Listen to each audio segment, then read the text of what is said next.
James was enjoying his life on the island of Sodor, but he still had a lot to learn. "You're a special mixed traffic engine," said Sir Topham Hatt. "You can pull coaches or freight cars quite easily, but you must learn by your mistakes." James knew what Sir Topham Hatt meant. He could well remember that dreadful accident on his first day. "Be careful with the coaches, James," said kind little Edward. "They don't like being bumped." Everyone came to admire James. "I'm really a splendid engine," he thought, and suddenly let off steam. Whoosh!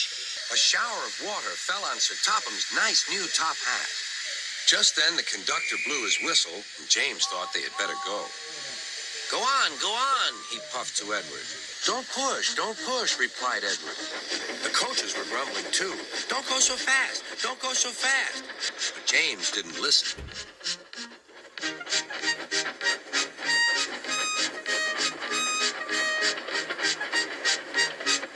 When at last they stopped at the next station, 2 coaches were beyond the platform. They had to go back to let the passengers out. But no one seemed to know about Sir Topham's new hat, so James felt happier. Presently, they came to the station where Thomas was waiting with his 2 coaches. "Hello, James," said Thomas. "Feeling better? That's good." "Oh, that's my conductor's whistle. I must go. I don't know what Sir Topham Hatt would do without me to run this branch line." And he puffed off importantly.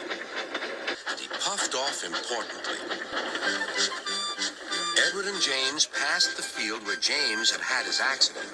The fence was mended and the cows were back again.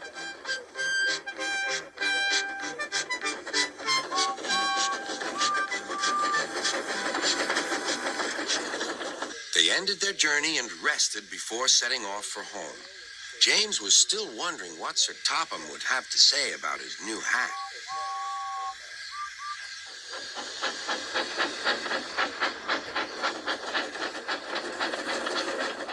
Next morning, he spoke severely to James. "If you can't behave, I shall take away your red coat and have you painted blue." James didn't like that at all. He was very rough with the grumbling coaches as he brought them to the platform. "Don't talk. Come on." "Gordon never has to fetch his own coaches," he thought to himself, "and he's only painted blue." To make James even more cross, this time no one came near him. "I'll show them," he thought. "They think Gordon is the only engine who can pull coaches."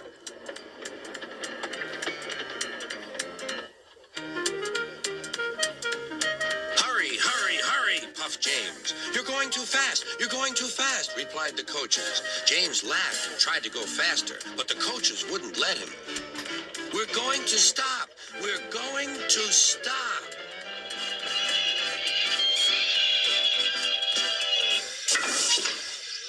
"What's the matter?" James asked his driver. "The brakes are on. Leak in the pipe, most likely. You've banged the coaches enough to make a leak in anything." "How shall we mend it?" said the conductor. "We'll do it with newspaper and a leather bootlace," replied the driver. "But where is the bootlace coming from?" asked the conductor.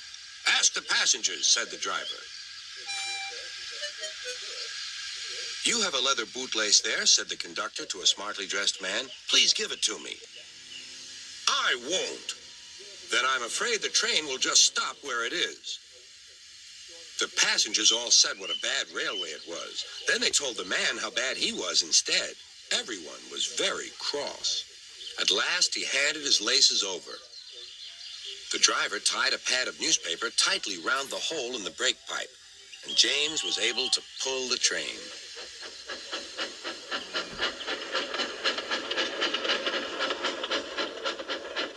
But he was a sadder and wiser James and took care never to bump coaches again.